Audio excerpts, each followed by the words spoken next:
また今日も怒鳴られていた。朝から胸が重たい。おい山田、まだ終わってないのか。お前は遅すぎるんだよ。はい、すみません。声を出すたびに心が削れていく。自分の中にある小さなやる気みたいなものがポロポロと落ちていく。周りの人はちゃんとやれている。でも自分だけが取り残されている。わからない。どうしてみんなそんなに早くできるんだろう。いろんな仕事がどんどん来る。気がつけば机の上は終わっていない仕事でいっぱいだ。何をやっているのか自分でもわからなくなってくる。このままでいいのか。そんな思いが心の隅にずっとあった。日曜日の夕方、一人で河原に来た。コンビニで買ったパンをもそもそと口に入れる。味なんて正直よくわからない。風が冷たくて川が夕日を薄く照り返していた。空が少しだけ赤くなっていた。もう疲れたな。毎日毎日あんなにたくさんの仕事できるわけないじゃないか。つぶやいた言葉は川の音にすぐ消えていった。いっそやめてしまおうか。そう思った時だった。パンより魚の方がうまいぞ。声の方を見ると、川の近くで釣りをしている老人がいた。年は70代くらい。痩せていて白いひげを蓄えていた。そんな顔してパン食べるな。パンがかわいそうだ。なんだこの人。思わず苦笑いしてしまう。あはは、そうかもしれませんね。老人は釣り竿を置いてベンチの隣をポンポンと叩いて合図した。風が強い。座って話でもしな。言われるままに座る。初めて会ったのに変な安心感があった。仕事がうまくいかなくって、やってもやっても終わらなくって。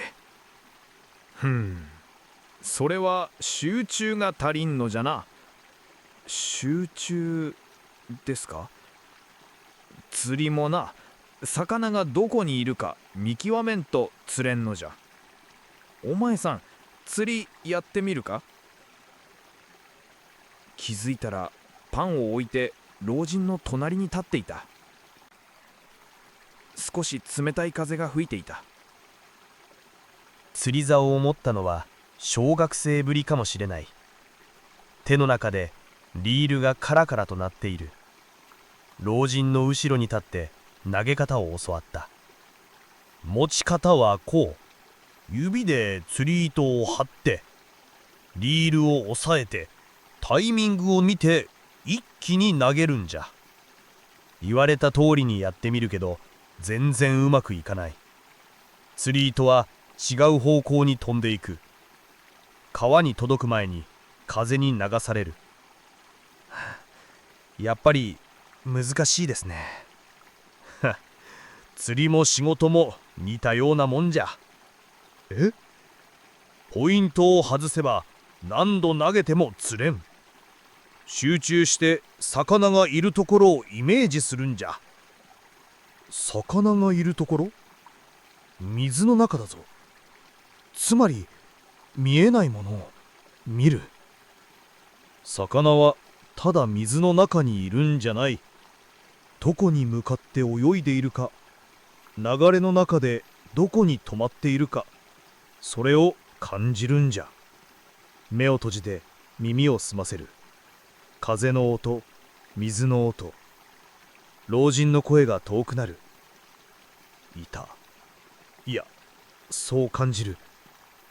あの水草の近くに大きな魚の気配を感じる。そこへ向かって一気に投げた。するとすぐに竿がしなった。手に魚の動きや重さがビンビンと伝わってくる。かかった。本当に水面がバシャバシャと跳ねている。見えた、でかい。僕の隣でのんびりしていた老人も立ち上がり、大きな声で叫ぶ。よし、ゆっくり巻け、焦るなよ。全身が震えていた。でもゆっくりゆっくりと糸を巻く。そしてぐいっと竿を上げる。大きな魚が岸に上がった。釣れた。夢みたいだった。だけどちゃんとここにいる。僕の足元で魚がピチピチと跳ねている。老人はニコニコして何も言わなかった。月曜日の朝、会社の空気はいつもと同じだった。コピーの音、電話のベル、キーボードの打つ音。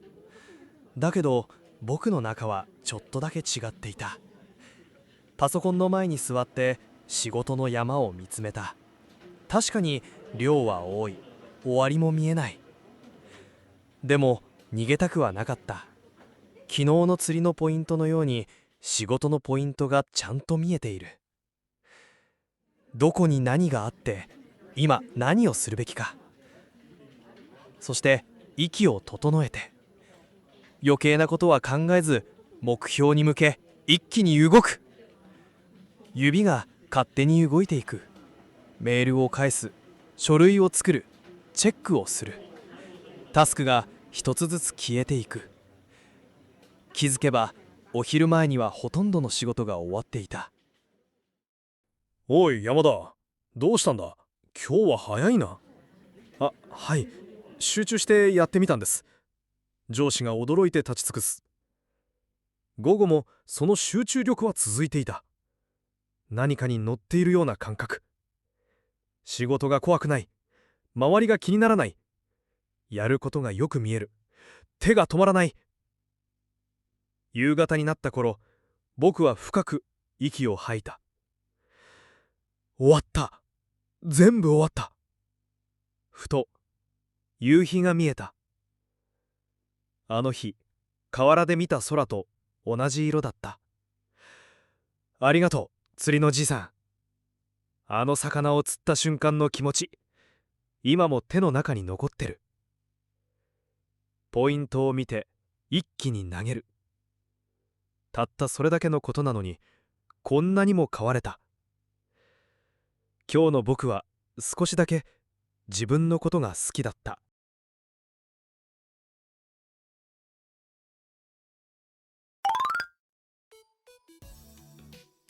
みんなごめん、今日の日本語は難しかったよね。つまりいい仕事をするには集中力が大事だよという物語でした。これからもこんな感じの動画を投稿するのでチャンネル登録よろしくね。それじゃあみんなバイバーイ。